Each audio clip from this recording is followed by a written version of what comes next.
5 years ago, I had my dream job. I was a foreign correspondent in the Middle East, reporting for ABC News. But there was a crack in the wall, a problem with our industry that I felt we needed to fix.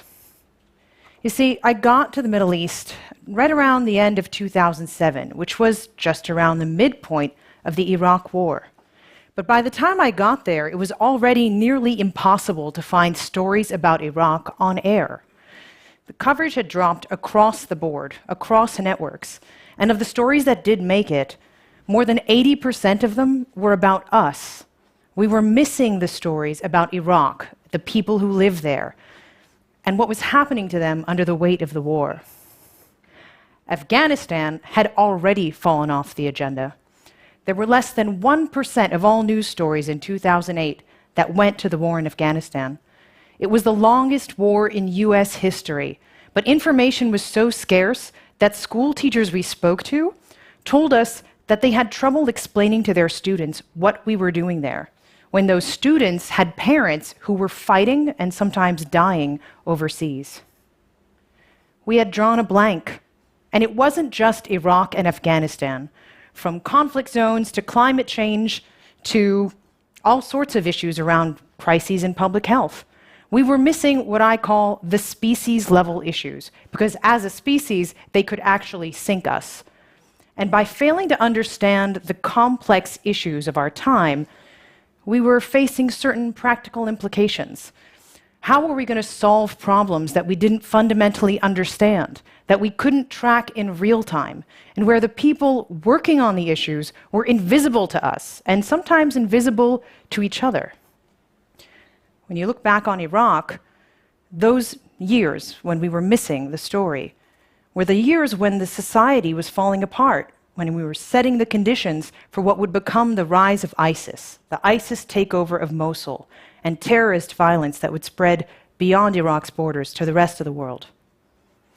Just around that time where I was making that observation, I looked across the border of Iraq and noticed there was another story we were missing: the war in Syria. If you were a Middle East specialist, you knew that Syria was that important from the start. But it ended up being really one of the forgotten stories of the Arab Spring. I saw the implications up front.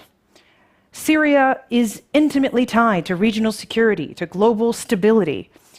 I felt like we couldn't let that become another one of the stories we left behind. So I left my big TV job to start a website called Syria Deeply. It was designed to be a news and information source that made it easier to understand a complex issue. And for the past 4 years, it's been a resource for policymakers and professionals working on the conflict in Syria. We built a business model based on consistent, high-quality information and convening the top minds on the issue. And we found that it was a model that scaled. We got passionate requests to do other things deeply, so we started to work our way down the list. I'm just one of many entrepreneurs, and we are just one of many startups trying to fix what's wrong with news. All of us in the trenches know that something is wrong with the news industry. It's broken. Trust in the media has hit an all-time low, and the statistic you're seeing up there is from September. It's arguably gotten worse. But we can fix this. We can fix the news. I know that that's true. You can call me an idealist. I call myself an industrious optimist. And I know there are a lot of us out there. We have ideas for how to make things better. And I want to share 3 of them that we've picked up in our own work. Idea number 1. We need news that's built on deep domain knowledge. Given the waves and waves of layoffs at newsrooms across the country, we've lost the art of specialization. Beat reporting is an endangered thing.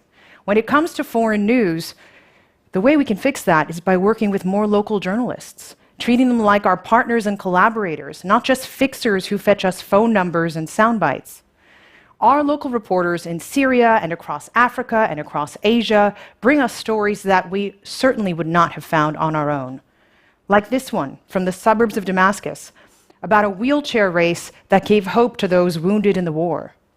Or this one from Sierra Leone, about a local chief who curbed the spread of Ebola by self-organizing a quarantine in his district. Or this one from the border of Pakistan about Afghan refugees being forced to return home before they're ready under the threat of police intimidation. Our local journalists are our mentors. They teach us something new every day, and they bring us stories that are important for all of us to know. Idea number 2, we need a kind of Hippocratic oath for the news industry, a pledge to first do no harm. Journalists need to be tough. We need to speak truth to power, but we also need to be responsible. We need to live up to our own ideals, and we need to recognize when what we're doing could potentially harm society, where we lose track of journalism as a public service. I watched us cover the Ebola crisis. We launched Ebola Deeply. We did our best, but what we saw was a public that was flooded with hysterical and sensational coverage, sometimes inaccurate, sometimes completely wrong.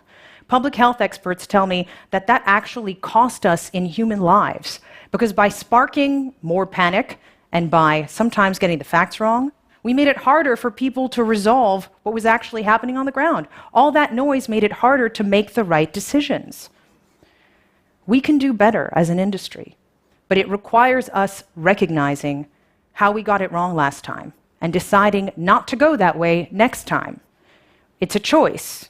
We have to resist the temptation to use fear for ratings, and that decision has to be made in the individual newsroom and with the individual news executive, because the next deadly virus that comes around could be much worse, and the consequence is much higher if we do what we did last time, if our reporting isn't responsible and it isn't right.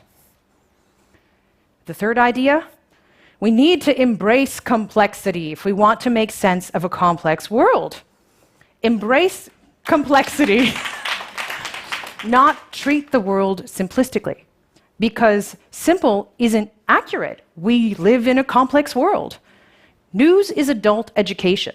It's our job as journalists to get elbow deep in complexity and to find new ways to make it easier for everyone else to understand. If we don't do that, if we pretend there are just simple answers, we're leading everyone off a steep cliff. Understanding complexity is the only way to know the real threats that are around the corner. It's our responsibility to translate those threats and to help you understand what's real so you can be prepared and know what it takes to be ready for what comes next. I am an industrious optimist. I do believe we can fix what's broken. We all want to. There are great journalists out there doing great work. We just need new formats. I honestly believe this is a time of reawakening, reimagining what we can do. I believe we can fix what's broken. I know we can fix the news.